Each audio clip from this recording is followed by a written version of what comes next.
আমি তো লেখাপড়া জানার লোক নই, আমি শিক্ষিত লোক নই। কাজ চালাবার গোছের বর্ণপরিচয় আমার হয়েছিল। সেই বর্ণপরিচয়কে কেন্দ্র করে সরকারি অফিসে খুব নিচু পদে কাজ করে সারা জীবন কাজ করেছি এবং কাজ করার পর অবসর নিয়েছি। সরকারের সেই নিচু পদে কাজ করেছি যখন, সেই সময়েও শুধুমাত্র চাকরি, অর্থ উপার্জন, সংসার নির্বাহ, নিজের সন্তানকে বড় করে তোলার লড়াই, ব্যক্তিগত স্বার্থের জন্য আমার ভবিষ্যৎ স্বার্থ যাতে সুরক্ষিত হয় সেই উদ্দেশ্যে এইসব কাজ শুধুমাত্র করে ক্ষান্ত হইনি, বরং সরকারি অফিসে কাজ করে আসার পর বাদবাকি যে পারিবারিক সামাজিক যা কাজকর্ম রইল, সেই সব কাজকর্মগুলোতে এমনকি নিজের সন্তানকে যথাযথভাবে মানুষ করার জন্যে যতটা শ্রম এবং সময় দেওয়া দরকার সেটুকুও আমি ঠিকঠাক করিনি। যদিও এইগুলো যে আমি করিনি তার জন্য আমার পরিবারের পক্ষ থেকে আমার স্ত্রী, আমার সন্তান, আমার মা বাবা, আমার পরিবারের অন্যান্য সদস্যরা কেউ আমার প্রতি কখনো অভিযোগের আগুন তোলেনি। কিন্তু একটা সমস্যা আমার হয়েছিল সেই সময়, যেটা আমি সেই সময় বুঝিনি, আজকে বুঝছি। সেটা হচ্ছে আমি নিজেকে শিক্ষিত করিনি। নিজেকে শিক্ষিত না করলে এখানে শিক্ষা প্রসঙ্গে আবার দুটো কথা এসে যাবে। একটা হচ্ছে আপনার ব্যক্তিগত শিক্ষা, আর একটা হচ্ছে আপনার সেই শিক্ষা যে শিক্ষার সমর্থনে আপনি কিছু কাগজপত্র দেখাতে পারবেন, আপনি একটি গুরুত্বপূর্ণ পদে বসে সালোকিত হতে পারবেন, সেই শিক্ষা। তো যারা শিক্ষার জন্য উপযুক্ত কাগজপত্র সংগ্রহ করেন বা একটি সালোকিত চেয়ারে বসে নিজের গৌরব গাথা বিতরণ করেন বা অন্যদের মুখে শুনে তৃপ্ত হন, সেই জাতীয় শিক্ষা অর্জন আমার করা হয়নি, ভাগ্যিস করা হয়নি। সেটা যে করা হয়নি তার জন্য এখন আমি গর্বিত।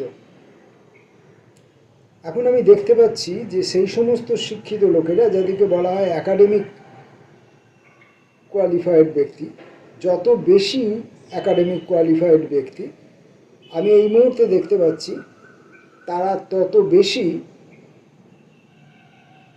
অন্যায়ের সঙ্গে জড়িত, অথবা অন্যায়কে সামনে দেখে মুখ বুজে আছে, প্রতিবাদ করার ক্ষমতা তাদের নেই। সেই জন্যই নীরেন চক্রবর্তী সেই ছেলেটিকে স্মরণ করেছিলেন বা সেই ছেলেটির কথা বলতে চেয়েছিলেন, যে ছেলেটি বলেছিল যে রাজা তোর কাপড় নেই।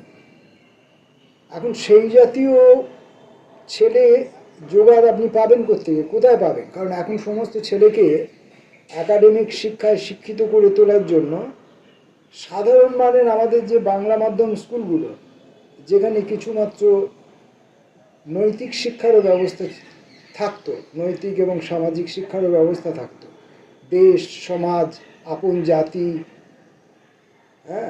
পাড়া প্রতিবেশী, সেই জাতীয় শিক্ষা থেকেও আমরা তো তাদেরকে বঞ্চিত করছি, করে আমরা ইংরেজি আনায়, বিদেশি আনায়, এখন তো এতদিন ধরে তো ইংরেজি শিক্ষায় শিক্ষিত করছিলাম, এখন তো অনেকের সন্তানাদিকে দেখতে পাচ্ছি যে শুধু ইংরেজি শিক্ষায় তারা সন্তুষ্ট থাকছেন না, তারা অন্যান্য উর্দু, ফার্সি, জার্মানি, বিভিন্ন ভাষায় তারা ভাষাবিদ, পণ্ডিত হয়ে উঠছেন।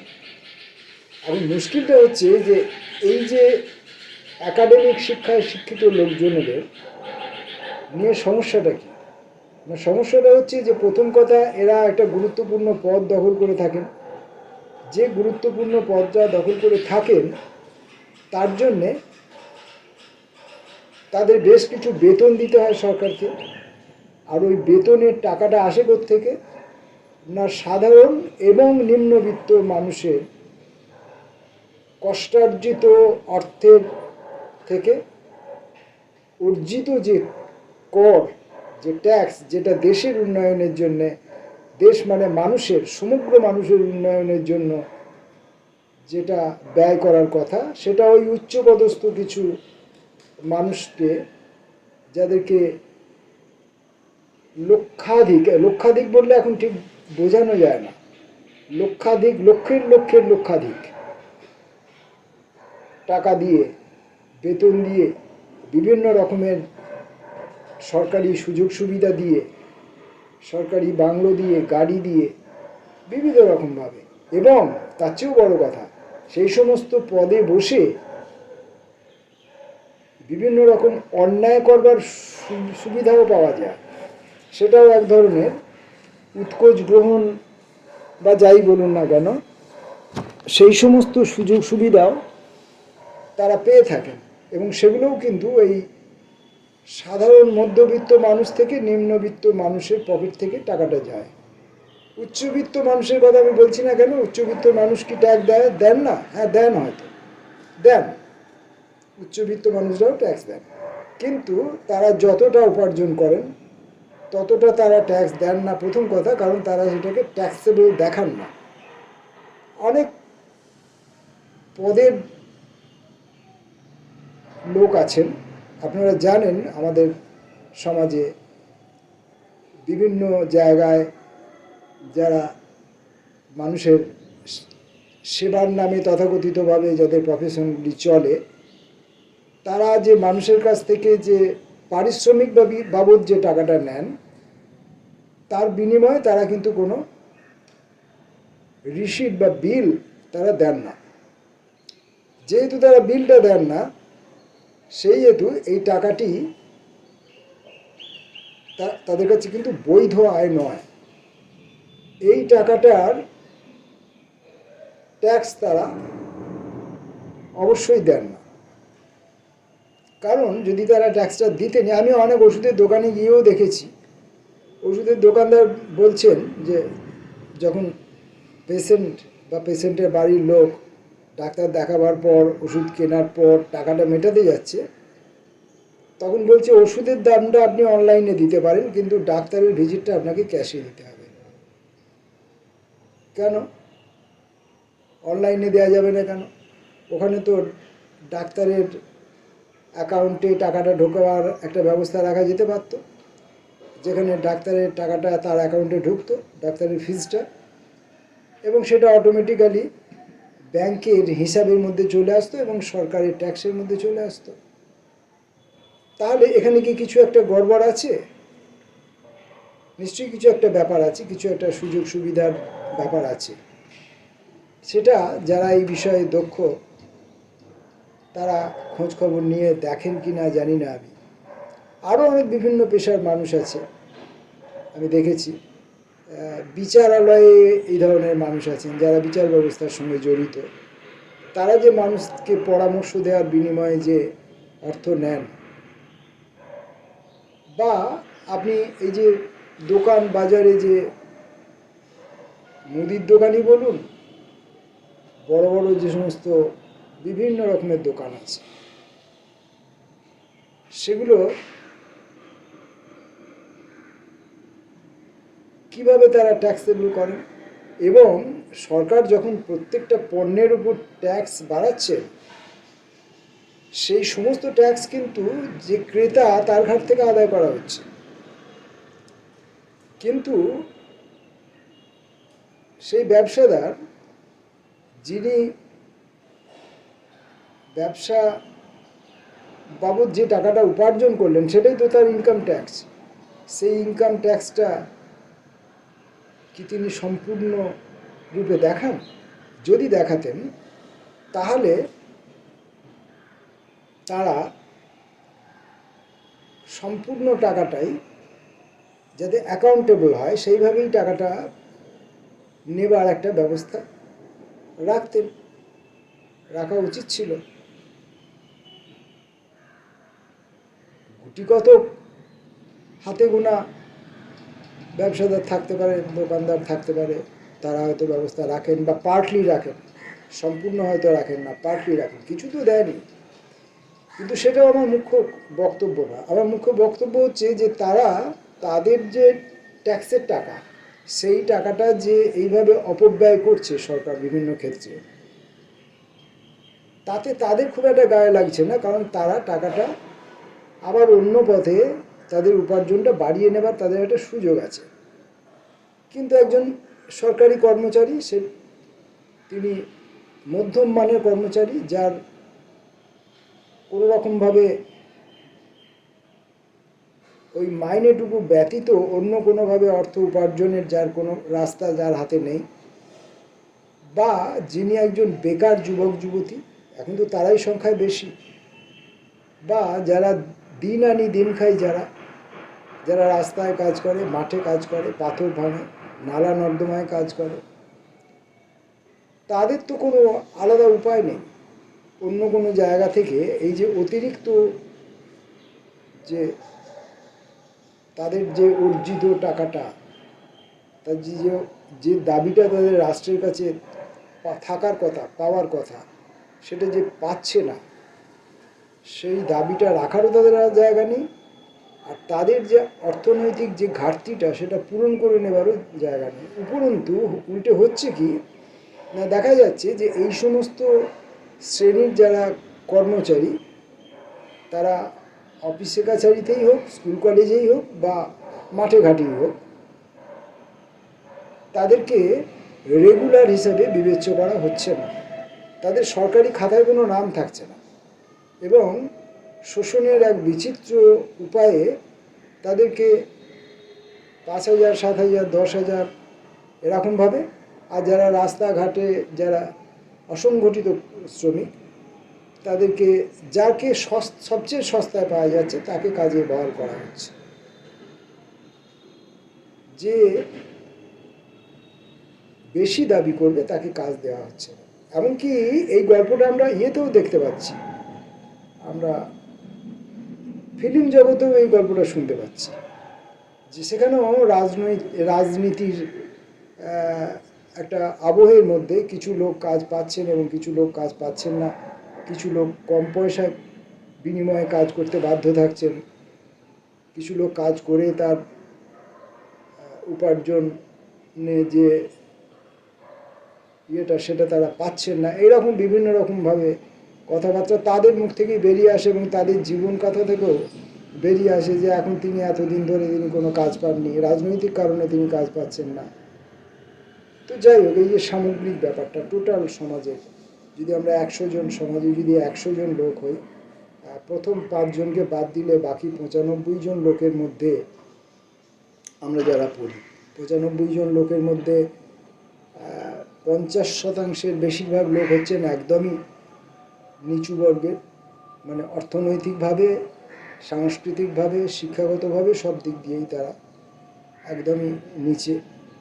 যতই তাদেরকে আপনি ফ্রিতে চাল ডাল দিন না কেন, যতই ভান্ডার দিন না কেন, যত যাই করুন না কেন, তারা কিন্তু সেখানেই পড়ে থাকছে, এবং তাদেরকে আপনার মুখের দিকে তাকিয়ে থাকতে হচ্ছে, আপনাকে খুশি করে তবে তাদেরকে সেই পাওনাটুকু পেতে হচ্ছে। তারা যদি লেখাপড়া শেখার বিনিময়ে চাকরি পেত, এবং চাকরি টাকায় নিজের কষ্টার্জিত অর্থের বিনিময়ে মাথা উঁচু করে জীবনযাপন করত, এবং তার সন্তানাদিকে পালন করার সুযোগ সুবিধা পেত, তাহলে কিন্তু তাকে ঝান্ডা ধরে আপনার পেছনে গিয়ে দাঁড়াতে হতো না।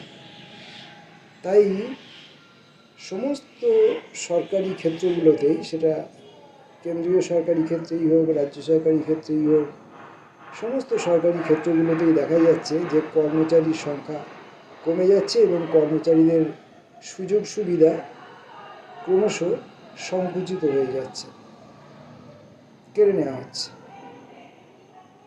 খুব উচ্চ স্তরের সরকারি কর্মচারী যাদেরকে ঠিক সরকারি কর্মচারী বলা যায় না, তাই যারাও এক প্রকারের প্রভু আসলে, দেশের প্রভু আসলে, এবং পার্মানেন্ট প্রভু, তাদেরকে জনগণের দ্বারা নির্বাচিত হতে হয় না। শুধু নির্বাচিত সরকারকে খুশি রাখলেই তাদের বিভিন্ন সুযোগ সুবিধার প্রাপ্তি আরও বেশি বেড়ে যায়। তো সেই সরকারি কর্মচারীরা বাদ দিলে বাদবাকি সবাই কিন্তু বঞ্চিত হচ্ছে, শোষিত হচ্ছে। এছাড়া আরও বিভিন্ন রকমের শোষণ বঞ্চনা রয়েছে, যেমন ধর্মীয় কারণে ধর্মের জিগির তুলে ওই হতদরিদ্র মানুষগুলো যাদের নিজেদের এক হওয়ার কথা, সেই মানুষগুলোই নিজেরা নিজেদের মধ্যে ধর্মের জিগিরে মাতামাতি করছে এবং পরস্পরকে হত্যা করছে। এবং এই হত্যালীলা আজকের তো নয়, আমাদের সভ্যতার খুব শুরু থেকেই, যতদিন থেকে আমরা এই আধুনিক সমাজ ব্যবস্থার পত্তনের কথা শুনছি, যখন থেকে আমরা রাজনীতির চর্চার কথা শুনছি, যখন থেকে আমরা মানুষের তথাকথিত লেখাপড়ার কথা শুনছি, তখন থেকেই আমরা এই ধর্মীয় হাতাহাতি, ধর্মীয় কোঁদল, হিংসা, খুন খারাপি, হত্যা, এগুলো দেখে আসছি, দীর্ঘকাল ধরে দেখে আসছি। এবং এইগুলোর বিরুদ্ধে জনজাগরণের জন্য, জনসচেতনতার জন্য বহু লোক কলম ধরেছেন, বহু লোক সরাসরি হাতে অস্ত্র ধরেছেন, বহু লোক একদম ফিল্ডে নেমে কাজ করেছেন, মানুষের মধ্যে গিয়ে তাদেরকে বোঝাবার চেষ্টা করেছেন, নিরস্ত্র করার চেষ্টা করেছেন।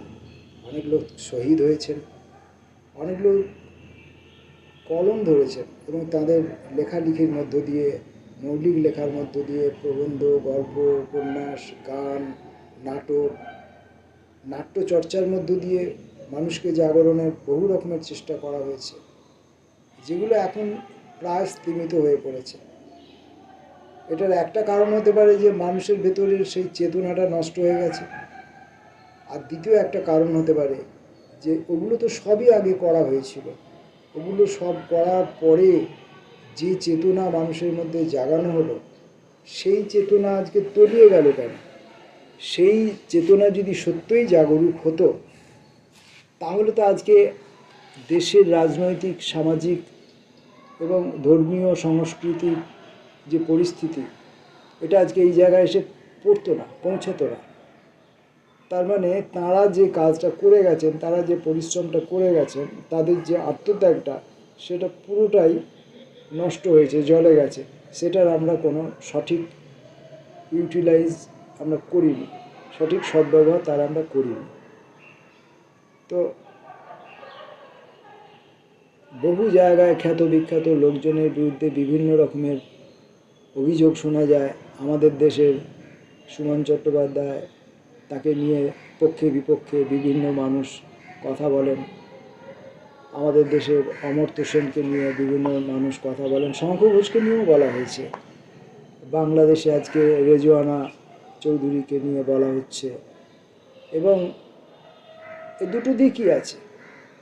একটা দিক হচ্ছে যে তাদের ব্যক্তিগত দক্ষতা রয়েছে, সেটা তাদের লেখায় হোক, শিক্ষায় হোক, বা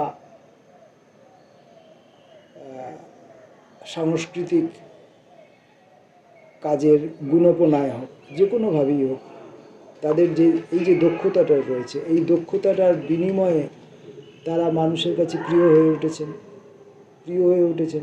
বিভিন্ন রাষ্ট্রীয় সম্মানাদি তারা পেয়েছেন, দেশ থেকেও পেয়েছেন, বিদেশ থেকেও পেয়েছেন। কিন্তু মানুষ আশা করে কি, সাধারণ মানুষ আশা করে কি, যে সমাজে যখন অন্যায় হবে, অনাচার হবে, তখন এই মানুষগুলো যেন মুখ খোলেন, অন্যায় অনাচারের বিরুদ্ধে তারা যেন কথা বলেন। কিন্তু তারাও যদি তখন ওই রাজনৈতিক হিসাব কষতে থাকেন, অথবা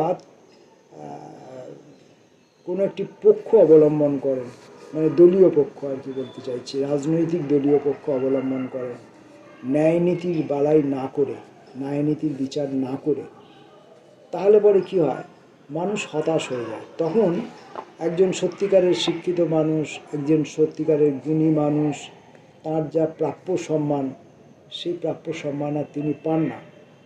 কারণ মানুষ সম্মান দিয়ে দেখেছে তো, যে মানুষটিকে তারা সম্মান দিয়েছে, যে মানুষটিকে তারা ভালোবেসেছে, যে মানুষটিকে তারা ভগবানের পদে বসিয়েছে, সেই মানুষটিরই আবার নগ্ন রূপও তারা দেখেছে। তো এইরকম পরিস্থিতিতে আমাদের মতো যারা পাতি, একদম নিম্নবিত্ত, পাতি নিম্ন মধ্যবিত্তের লোক আমরা, যাদের কোনো কথার কোনো মূল্যই নেই, সেই সমস্ত লোকেরা কখনো কোথাও তাদের লেখনীর মাধ্যমে দু চারটে কথাবার্তা বলেন, কিন্তু যাদের কথার মূল্য আছে, বা যারা লেখাপড়া শিখে এসে, লেখাপড়া মানে ওই একাডেমিক লেখাপড়া, মুখস্থ করা লেখাপড়া শিখে এসে বিভিন্ন মঞ্চে গিয়ে তাদের শিক্ষার বহর ছোটান এবং উপস্থিত দর্শক মণ্ডলীর মধ্যে, অডিয়েন্সে যারা থাকেন, তাদের শিক্ষা, তাদের পাণ্ডিত্য দেখে যারা মুগ্ধ হয়ে যান, তারাই আবার যখন দেখেন যে এই রকমের সামাজিক অবক্ষয়ের মধ্যেও তারা মুখ বুজে আছেন, তারা তাদের ভূমিকা পালন করছেন না,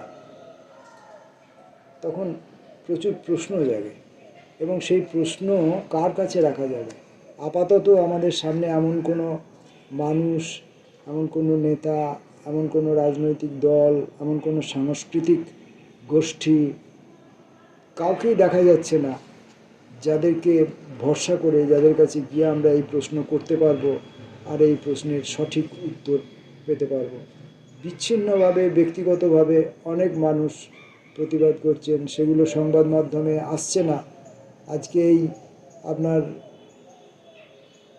যে প্রযুক্তিগত যে মাধ্যম মানুষের হাতে হাতে ঘুরে বেড়াচ্ছে, এই মাধ্যমটি না থাকলে ওই ব্যক্তিগত যে বাদ প্রতিবাদগুলো, সেগুলোও জানা যেত না।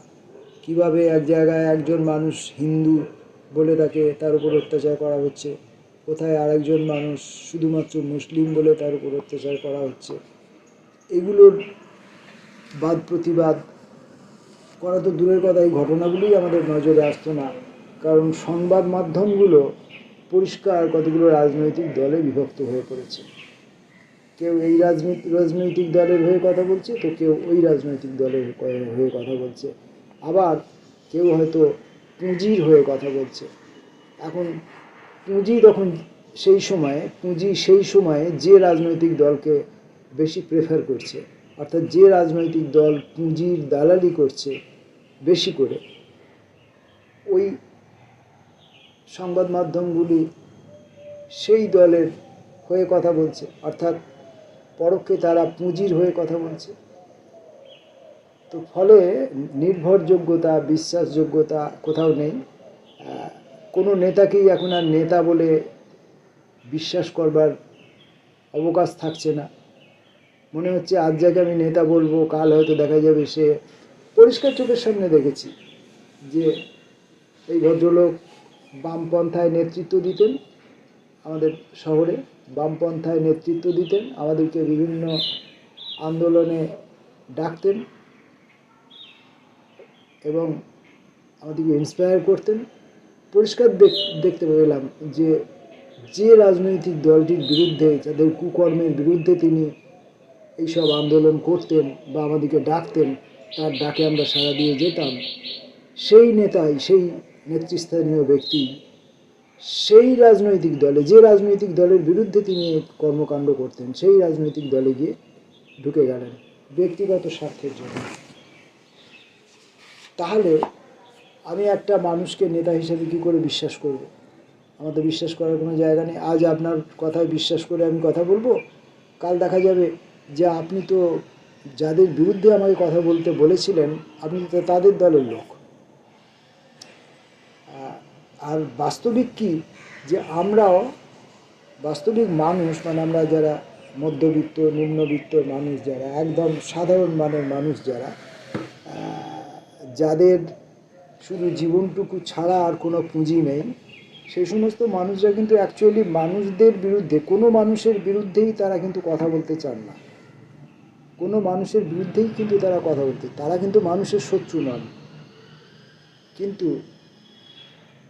মানুষকে মানুষের শত্রু করে তুলবার জন্যে যে কায়েমি ব্যবস্থা রয়েছে, যে কায়েমি শক্তি রয়েছে, সেটা ধর্মের দিক থেকে হোক, রাজনীতির দিক থেকে হোক, বা পুঁজির দিক থেকে হোক, এই তো তিনটে দিক মুখ্যত আমাদেরকে আক্রমণ করার, আমাদেরকে মাথা তুলে দাঁড়াতে না দেবার, এই তিনটে মুখ্যত দিক। তো এইসব ক্ষেত্রে সমস্ত দিক দিয়েই মানুষ এখন আক্রান্ত এবং মানুষ বিভ্রান্ত। এই যে দেশে দেশে যে দেখা যাচ্ছে যে অব্যবস্থা, অরাজকতা, সাধারণ মানুষের আন্দোলন, এগুলো তো ঠিক সাধারণ মানুষের আন্দোলন বলতে যা বোঝায় সেরকম নয়। কারণ তারাও দিগ্ভ্রান্ত, তারাও কোনো ধর্মীয় কারণে, তারাও কোনো ক্ষুদ্র রাজনৈতিক কারণে বিভক্ত, এবং নিজেদের মধ্যে যাকে আমি সম্মান করেছিলাম, যাকে আমি জাতির গুরু বলেছিলাম, জাতির জনক বলেছিলাম, আজকে আমি তার মাথার উপরে পা দিয়ে দাঁড়িয়ে তাকে অসম্মান করছি। কি করে সম্ভব এটা? তো সেটা দেশেই হোক, বিদেশেই হোক, দেশ বিদেশ বলে কিছু হয় না। মানুষের সমাজ মানুষেরই সমাজ। আর রাষ্ট্রনায়ক যারা, রাষ্ট্রে যারা ক্ষমতায় থাকে, রাষ্ট্রের ক্ষমতা যারা ভোগ করে, তারা দেশ বিদেশ সীমানা নিয়ে ব্যস্ত থাকে এবং আপনাকে দেশপ্রেমিক অথবা দেশদ্রোহী, দেশের বিরোধী হিসাবে চিহ্নিত করতে তারা ব্যস্ত থাকে, কারণ তাতে তাদের ক্ষমতা সুরক্ষিত হয়। তো এইরকম সব বিভিন্ন গুছিয়ে ঠিক বলবার জন্য আমি বসিনি। আমি বসেছিলাম অন্য একটি বিষয়ে, যে আমাদের যে সময়কে আমরা ফেলে এসেছি ইংরেজ আমলে, যেভাবে আমরা লড়াই করে আমাদের বাংলা এবং ভারত, যেভাবে আমরা স্বাধীনতা অর্জন করেছি, তার যে পিছনের দিকে যে প্রেক্ষাপট, তার উপরে তো প্রচুর বই লেখালেখি আছে, প্রচুর বই আছে, প্রচুর ইতিহাস আছে। আমরা তো সেগুলো পড়েছি, অন্তত যারা ইতিহাস পড়ি বলে যারা গর্ব করি, গৌরব করি, বিভিন্ন রকমের সেমিনার টেমিনারের আয়োজন করে থাকি, আমাদের ছাত্রদের কাছে বুক ফুলিয়ে নিজেদের ওই বইয়ের মুখস্থ করা ঘটনাগুলোর কথা বলি, এবং তথ্য দিয়ে নিপুণভাবে বলি, এবং কেউ যদি প্রশ্ন করে, আমার মতো কোনো লেখাপড়া না জানার লোক যদি প্রশ্ন করে, তাকে তথ্য দিয়ে তার মুখ বন্ধ করে দেওয়া হয়। কিন্তু তাদের জীবন আচরণে কিন্তু দেখা যাচ্ছে না। তাদের জীবন আচরণে কিন্তু এই যে ইতিহাস থেকে পাওয়া যে শিক্ষাটা, সেই শিক্ষার কোনো প্রভাব তাদের জীবনের মধ্যে দেখা যাচ্ছে না। তা আমি মুখ্যত অশোক মিত্রের আপিলা চাপিলা থেকে পাঠ শুরু করেছিলাম। কালকে প্রথম পর্বটা পড়েছিলাম, আজকে দ্বিতীয় পর্বটা পড়ব বলে বসেছিলাম, কিন্তু পড়তে এসে কোথাও যেন আমি একটু হতাশা বোধ করে এই সব কথাগুলো বলে ফেললাম, যে কথাগুলো আমি ঠিক গুছিয়ে বলতেও পারলাম না। এই কথা বলতে গেলে হয়তো দিনের পর দিন লেগে যাবে, সপ্তাহের পর সপ্তাহ লেগে যাবে, এবং এই কথা হয়তো বিরোধ বিতর্কের ঊর্ধ্বে নয়। আমি যা কথা বলেছি সবই হয়তো ভুল বলেছি বলে একজন প্রতিপন্ন করে দিতে পারে। তো ফলে আমি কোনো আশ্রয় পাচ্ছি না, নিরাশ্রয় হয়ে পড়েছি। ব্যক্তিগতভাবে আমি তো এখন নিরাশ্রয়, যে আমি কার কাছে যাব, কার কাছে গিয়ে আশ্রয় প্রার্থনা করব। সঠিক রাজনীতির আশ্রয়, সঠিক মানবতার আশ্রয়, সঠিক সামাজিকতার আশ্রয়, সঠিক সাহিত্যের আশ্রয়, এগুলো আমি কার কাছে পাবো, কোথায় গেলে পাবো? কাউকে পাচ্ছি না। সুতরাং আপাতত মুখ বন্ধ রাখছি।